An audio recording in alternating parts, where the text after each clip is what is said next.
কালবৈশাখীর তাণ্ডবে লণ্ডভণ্ড দিনমজুর অধীর সরকারের ঘর, খোলা আকাশের নিচে পরিবার। মৌলভীবাজারে শ্রীমঙ্গলে ঝড়ে উড়ে গেল টিনের চালা, ভেঙে পড়ল মাটির ঘর। সহায়তার আবেদন ক্ষতিগ্রস্ত পরিবারের। প্রতিবেদন আবদাল মিয়া, মৌলভীবাজার প্রতিনিধি। মৌলভীবাজারে শ্রীমঙ্গল উপজেলার ২ নং ধুনবীর ইউনিয়নের ৫ নং ওয়ার্ডের বাদে আলিশা গ্রামে গত ২৭ এপ্রিল সোমবার রাতে কালবৈশাখী ঝড়ে ক্ষতিগ্রস্ত হয়েছেন হতদরিদ্র দিনমজুর অধীর সরকার। স্থানীয় সূত্রে জানা যায়, রাতের আকস্মিক কালবৈশাখী ঝড়ে অধীর সরকারের মাটির দেয়ালে নির্মিত বসতঘরটি সম্পূর্ণভাবে ভেঙে দুমড়ে মুচড়ে যায়। এছাড়া ঝড়ের তাণ্ডবে ঘরের টিনের চালাও উড়ে গিয়ে বসতভিটা তছনছ হয়ে পড়ে। মুহূর্তেই নিঃস্ব হয়ে পড়েন অধীর সরকার ও তার পরিবার।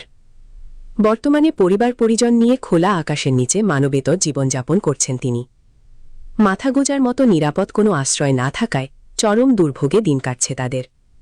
ক্ষতিগ্রস্ত অধীর সরকার জানান, দিনমজুরির সামান্য আয়ে কোনোভাবে সংসার চালাতেন তিনি। আমি কিভাবে থাকতাম, আমার একটা বিধি ব্যবস্থা করে দেবো, বাচ্চা কাচ্চা আমার আছে, লইয়া থাকতাম। আমার তো গরিব মানুষ, আমার তো কিছু করার নাই। ওর মাথা তো আর একটা স্থায়ী হইয়া দেবো আমারে।